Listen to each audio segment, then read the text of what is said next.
प्राथमिक विद्यामंदिर भगूर शाळेत माता पालक मेळावा संपन्न. विद्यामंदिर शिक्षण समिती संचलित प्राथमिक विद्यामंदिर भगूर शाळेत माता पालक मेळावा तसेच हळदी कुंकू कार्यक्रम मंगळवार दिनांक 6 रोजी दुपारी उत्साहात पार पडला.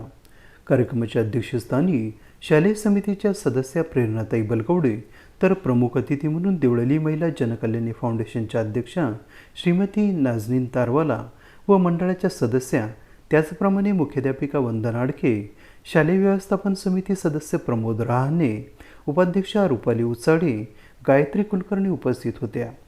श्री सरस्वती माता प्रतिमा पूजनाने कार्यक्रमास प्रारंभ झाला.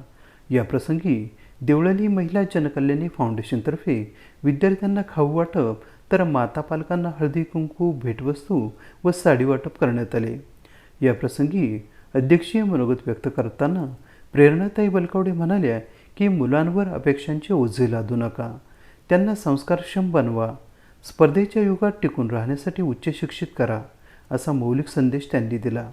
कार्यक्रमास देवळाली महिला जनकल्याणी फाउंडेशनच्या सदस्या सीमा गुप्ता, नीलम रावल, ज्योती प्रधान, वैशाली चौधरी, सुजान लाल, भाग्यश्री पवार, सावित्री मांडवे आदींसह माता पालक उपस्थित होत्या. कार्यक्रमाचे प्रास्ताविक वंदना आडके तर पाहुण्यांचा परिचय प्रमोद रहाणे, सूत्रसंचलन विजया चतुर तर आभार प्रदर्शन महेंद्र महाजन यांनी केले.